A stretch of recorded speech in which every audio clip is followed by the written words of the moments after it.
It's business, Kelvin replied casually. And unfortunately for you, you stumbled into something you shouldn't have. The gang surrounded Alex. Alex's mind raced, thinking of a way out, so he tried to delay them. I don't want trouble. Just give me my car and I will leave, he pleaded.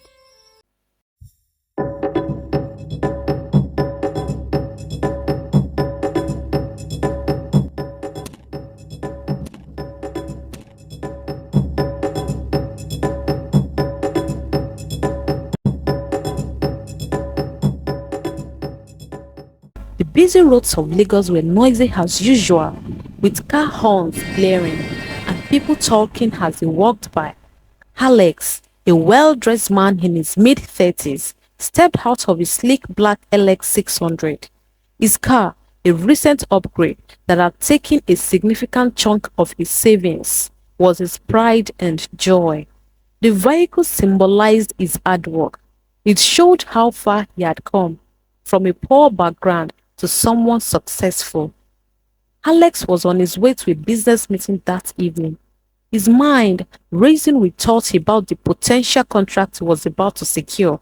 He glanced at his wristwatch and frowned. He was running late.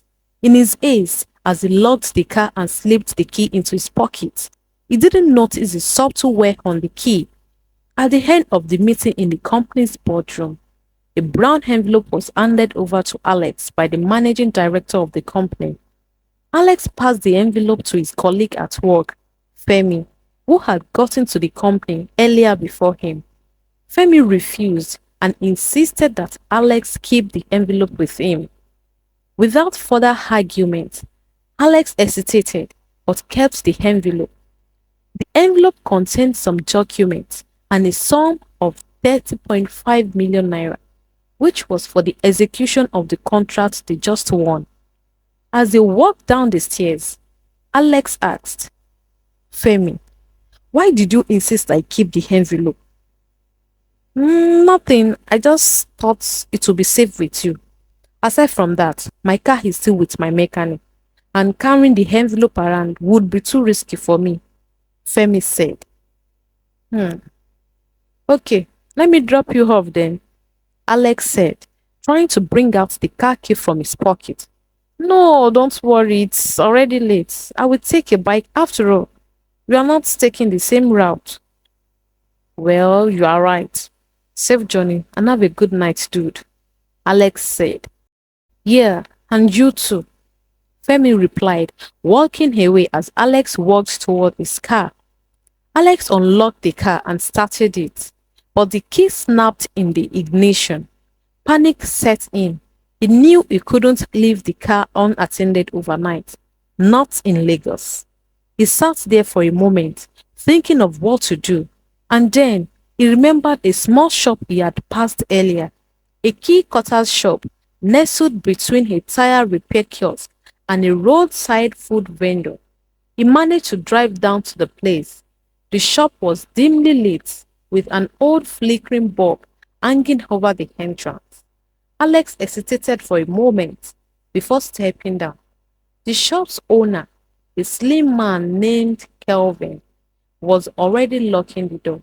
His eyes were sharp, almost predatory.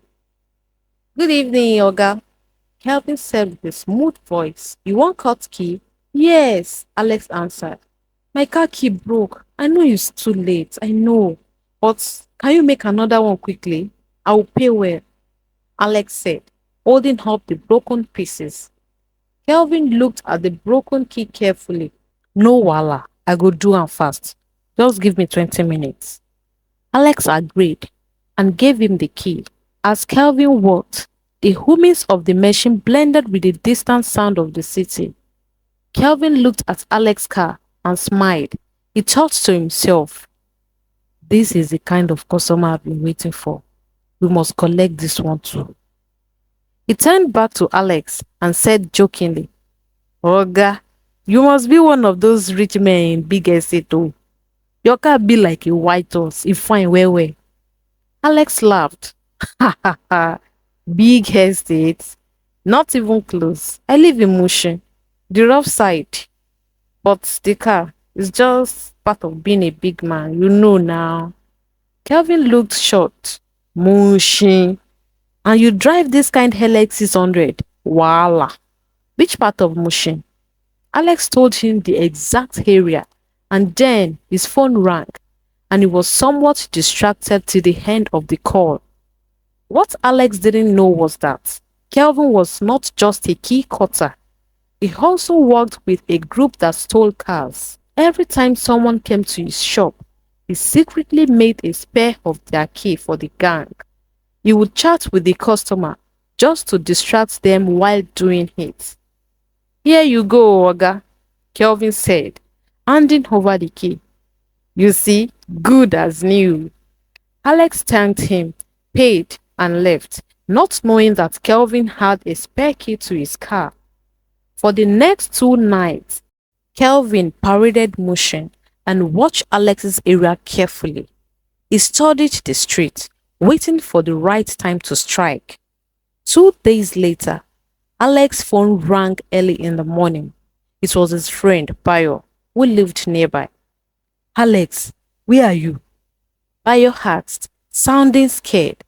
Oh, I'm at home. What's up? Your car. I just saw it. It was at high speed. I waved, but the driver didn't stop. Are you aware of this? My what? Alex jumped up, dropped the phone, and ran outside. His car was gone. No way! He shouted. Frustrated and desperate, he called the police. Together, they went to Femi's house. This is the man, Alex said, pointing at Femi. What's going on? Femi asked, confused. The contract money and my car that you stole. After all, you are the only person that knows about the money, and it was kept in that car. Alex replied in anger. Alex, what are you saying? Hello, young man. One of the officers cut in. We do not have the time here. We will explain better when you get to our station. Femi was arrested, but after a thorough investigation, nothing linked him to the crime, so he was released. 3 days later, Alex was a mess. He couldn't sleep or eat. The money was all he could think about. 30.5 million. Ah, I'm finished. Alex, this is jail, he shouted as he jumped off the couch, sweating profusely. Then he remembered his car had a GPS tracker. He had installed it months ago after hearing about car theft cases in the neighboring streets. He also remembered his neighbor, Mrs. Folake, who had a CCTV camera pointing toward the streets. Alex decided to investigate on his own. He enlisted the help of his tech-savvy friend called Kelechi, who specialized in tracking devices. Then he went to Mrs. Folake's place. Together, they reviewed the footage from the previous night. There it was, his car being driven away by a man in the dead of night. The image was grainy, but Alex recognized one of the men's silhouettes. It was Kelvin, the key cutter. The other man was Kelvin's syndicate. Am I dreaming? Alex shouted. This is the guy who cut my key a few days ago. Oh, really? But how did they know your house? Mrs. Folake asked. Honestly, I have no idea, he said, facing Mrs. Folake with confusion. He only cut my key and that's all. Oh, we discussed where I live. I'll be back. Thank you, ma. Fueled by hunger, Alex returned to Kelvin's shop, but it was empty. The tire repairman next door told him Kelvin hadn't been around for the past 2 days. Suspicion turned into dread as Alex realized the extent of Kelvin's deceit. Now, he was scared. This was bigger than he thought. On that spot, Alex called Kelechi. Dude, I have no more time to waste. Please, let's meet at Collins bus stop. A lot is at stake, please. Together, in Kelechi's car, they began to track the vehicle. It was a long journey they never thought of. After driving for some hours, Kelechi's car developed a fault and it wouldn't be safe to leave it there overnight. So Alex went to get a mechanic to fix it, but couldn't get one on time.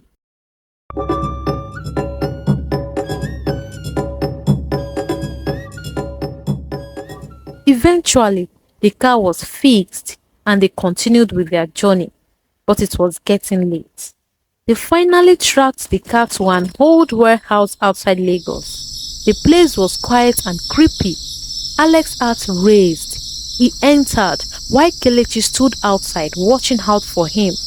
Kelechi, always the quick thinker, discreetly activated the emergency alert on his phone, which sent their location to the police. Inside, Alex found his car, but it wasn't alone. The place was full of stolen cars of various makes and models, all without license plates. It was a car theft operation on a massive scale. Suddenly, Kelvin appeared with a group of men. Well, Oga Alex, you didn't waste time finding us. He sneered. What is this? Alex demanded, his voice trembling with a mix of fear and fury. It's business, Kelvin replied casually. And unfortunately for you, you stumbled into something you shouldn't have. The gang surrounded Alex. Alex's mind raced, thinking of a way out, so he tried to delay them. I don't want trouble. Just give me my car and I will leave, he pleaded. Kelvin laughed. Ha ha ha ha. You think it's that simple? Too late. You're already involved. Please, I can give you a double amount of this car. Just let me go with this one, Alex said. Whoa, you think I'm a fool? If you have a double amount, why are you after this one? Kelvin said scornfully. Just as the tension reached its peak, the sound of police sirens filled the air. Kelvin's expression turned from smug to panicked. Scatter! Kelvin shouted. The gang dispersed, but the police were swift, arresting most of them, including Kelvin. Alex's car was recovered, along with dozens of others. Alex turned to Kelechi. My guy, you have saved a generation. Thank you so much for today. I will forever be grateful, he said as they hugged each other. As Alex drove home that night, he couldn't shake the experience from his mind. He quickly opened the safe where he had kept the money, and luckily for him, the money was intact. He sighed heavily. The relief was inexplicable.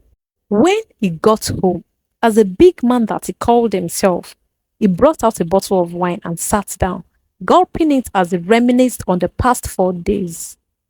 Chai, this thing almost destroyed me. Never again will I give my details carelessly. And there he sat till he slept off. He was jolted up from bed the following morning when he suddenly remembered Femi, who he once accused. Femi, my guy. Hey, I messed up. He called Femi. Please, I need to see you. An hour later, he got to Femi's place. I am sorry, Femi. I shouldn't have done that. If you were in my shoes, you would probably do more. Please, forgive me, Alex said remorsefully. Alex, is that not your car parked outside? No, it shouldn't have been you. Come on, I was locked up for 2 days. 2 days, Alex. Do you know what it means? Obviously no, because you have never been there, Femi replied in anger. I might not know what it means, but I've certainly realized my mistake. Please, Femi, forgive me, please. Alex pleaded in shame. Alex, look, we only have contracts connecting us. After the execution, we are done. I have forgiven you wholeheartedly. If I haven't, I won't receive your call, let alone allow you into my house. I have forgiven you long before now. But to think that we would remain friends, probably in another world. There is no amount of please that would erase what you did to me. It's proof that you don't trust me at all. And that is one of the values of friendship. This friendship lacks trust. I have forgiven you. I will see you next week for us to start the project. You can take your leave now. Femi said abruptly. He walked to the door and opened it. You can leave, please. Alex walked out of the room shamefully. As he drove home, he thought to himself, I shouldn't have arrested Femi. I went too far. I went too far. Too far. I have known Femi from childhood. He's not that kind of a guy. I should have think twice before taking that step. Oh, I messed up. Big time. If you were Femi, would you remain friends with Alex? Let me know your thoughts in the comment section. Thank you. Hello, thanks for watching. If you enjoyed the story, kindly give it a big thumbs up and do not forget to subscribe if you have not subscribed. And remember to hit the notification bell so you don't miss any of our amazing stories. Also, if you enjoy it, share it. Do not enjoy it alone and leave a comment. Until next time, bye.